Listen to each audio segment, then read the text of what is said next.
చంద్రబాబు నాయుడు అబద్ధాన్ని నిజం చేయాలని ప్రయత్నిస్తున్నారా లేక సమాచార లోపంతో చేస్తున్నారా? మాజీ చైర్మన్ కరుణాకర్ రెడ్డి క్రిస్టియన్ అని ఆయన కుమార్తెకు క్రిస్టియన్ పెళ్లి చేశారని అసెంబ్లీ సాక్షిగా చెప్పి అబాస్ పాలయ్యారు. చంద్రబాబు ఎదురుదాడి రాజకీయంలో వ్యూహం ఏంటి అసలు? చంద్రబాబు వ్యక్తిగతంగా చేసిన వ్యాఖ్యలపై నేను కామెంట్ చేయను. అది నా సంస్కారం కాదు. అందువల్ల పర్సన్ వ్యక్తులుగా రాజకీయాల్లో ఉన్న వాళ్ళు ఒకరికొకరు అనుకుంటుంటారు. అది ఇష్యూ కాదు. అందువల్ల ఆయన అబద్ధము నిజము ఈ పదాలు నేను వాడను. నేను అనేది ఒక్కటే, లడ్డూ విషయంలో చంద్రబాబు నాయుడు ఫస్ట్ గొడ్డు కొవ్వు పంది కొవ్వు ఎనిమల్ ఫ్యాట్ కలిసింది అని ఏ ఖచ్చితమైన ఆధారం లేకుండా మాట్లాడారు. నిన్న అసెంబ్లీలో కూడా వివరణ ఇచ్చే ప్రయత్నం చేశాడు. నేను నా సొంత అభిప్రాయం కాదు, national dairy development board NDDB నివేదిక ఆధారంగా మాత్రమే నేను చెప్పాను. సో ఎన్డీడీబీ రిపోర్టు చదివి వినిపించాడు. విచిత్రం ఏంటంటే చదివి వినిపించిన దాంట్లో కూడా ఏమన్నాడు, సస్పెక్టెడ్ అడల్టరేషన్ అనే చదివాడు.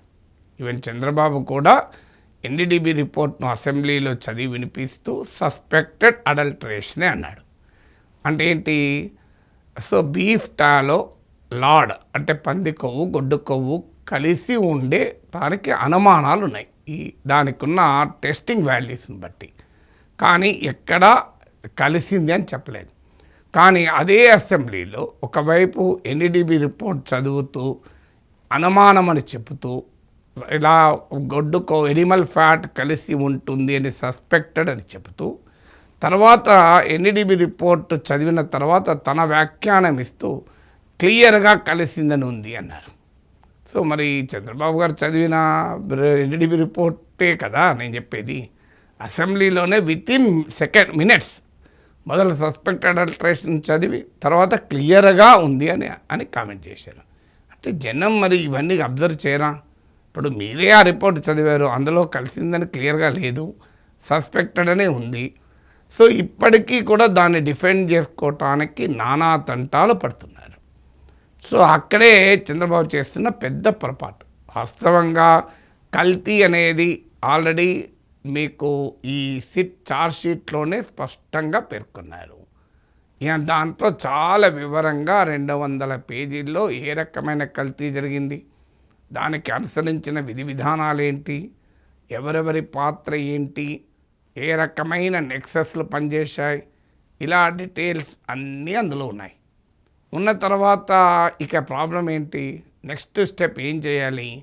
సో ఛార్జ్ షీట్ ఆధారంగా ప్రత్యేక న్యాయస్థానాన్ని పెట్టి దీనికి ఎవరు దోషులు నిర్ణయించి వారికి శిక్షలు విధించాలి.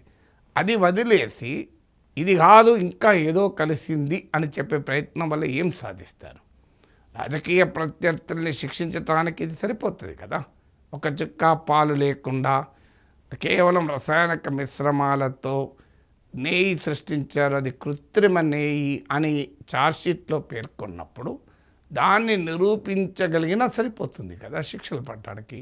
అంటే మరి అది కూడా తాము నిరూపించలేమన్న అనుమానంతో కేవలం పొలిటికల్ నరేటివ్ బిల్డ్ చేస్తే సరిపోతుంది, జ్యుడిషియల్గా లాస్ట్ వరకు పోతే ఏమీ మిగలదని అనుకున్నారా? తెలియదు. లేదు, ఇక్కడ లడ్డూను మొదలు అపవిత్రం చేయడం లక్ష్యంగా పెట్టుకున్నట్టుగా భావించాల్సి వస్తుంది కదా. ఇప్పుడు లడ్డూలో 10 ఫలానా ఎనిమల్ ఫ్యాట్ కలిసిందని చెప్పాల్సిన అవసరం ఏంటి? అది నిర్ధారించక ముందే కూడా. పోనీ ఇప్పటికైనా నిర్ధారించారా?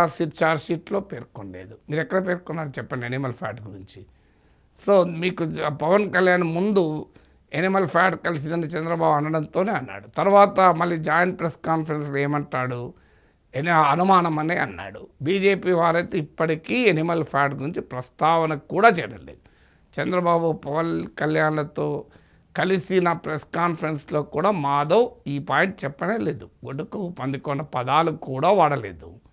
మరి ఎందుకని దీన్ని మళ్ళీ మళ్ళీ ఎంఫసైజ్ చేస్తున్నట్లు? నేను అనుకున్నాను కనీసం అసెంబ్లీలో చర్చ సమయంలోనైనా ఆ పాయింట్ను పక్క పెడతారేమో. పెట్టకపోగా దాన్ని మళ్ళీ తీసుకొచ్చారు. అక్కడితో ఆగకుండా బాత్రూమ్ కెమికల్స్ అన్నారు, శ్రీశైలం అన్నారు, శ్రీకాళహస్తి అన్నారు, ద్వారకా అన్నారు, హోంమంత్రి ఆరోగ్య సమస్యలు అన్నారు. మరి ఆరోగ్య సమస్యల మీద అసెంబ్లీకి డేటా ఇవ్వచ్చు కదా. ఏ హాస్పిటల్లో ఎంతమంది తిరుమల లడ్డు తిని అనారోగ్య పాలయ్యారు, ఏ డాక్టర్లు పరీక్షలు జరిపారు, ఏ రకమైన ఆరోగ్య సమస్యలు వచ్చాయి. హోమ్ మినిస్టర్ని వదిలేస్తే అయిపోతుందా? మరి అది ప్రజల మనోభావాలకు పైన దాడి కాదా? అలాగే శ్రీశైలం లడ్డులో కల్తీ అని చంద్రబాబే అన్నారు ముఖ్యమంత్రి. మరి ఏం చేశారు? అసెంబ్లీ చెప్పారా? ఎఫ్ఐఆర్ దాఖలు చేశారా? కేసులు పెట్టారా? లోపలేశారా ఎవరినైనా? సో ఇలా దేవుని ప్రసాదం పైన దాడి, ఇది ప్రత్యర్థుల పైన దాడికి కావాల్సిన మెటీరియల్ ఛార్జ్షీట్లో ఉంది. దాన్ని వదిలేసి ఇదంతా ఎందుకు అంటే మళ్ళీ నిన్న పవన్ కళ్యాణ్ అసలు మేము జగన్ను నేను ఎక్కడా అనలేదు అని పదే పదే వివరణ. అప్పటి ప్రభుత్వ హెడ్ను నేను అనలేదు అని పదే పదే వివరించుకున్నాడు అసెంబ్లీలో. అసలు కేవలం అది అప్పటి పాలక మండలి మాత్రమే చేసింది అంటాడు. టీడీపీ వాళ్ళు ఇది జగన్ కుట్ర, అచ్చెన్నాయుడు కౌన్సిల్లో మాట్లాడుతూ హిందూ ధర్మం అంటే జగన్కు పడదు అని టీడీపీ చెప్తోంది. పవన్ కళ్యాణ్ నేను అసలు జగన్ ఒక్క మాట అంటలేను, దీనికే కాదు అన్యమతస్థుల మత దేవాలయాలపైన దాడప్పుడు కూడా నేను జగన్ అనలేదు అంటున్నాడు. సో జగన్ పొరపాటు ఏంటి అంటే ఆ తప్పు చేసిన వాళ్ళు వెనకేసుకొస్తున్నాడు తప్ప ఆయన తప్పు చేయలేదు అని Pawan Kalyan clean chit certificate ఇస్తున్నాడు. So what is happening? ఆఖరికి ఏం చేయదలుచుకున్నారన్నది తేలాలి కదా.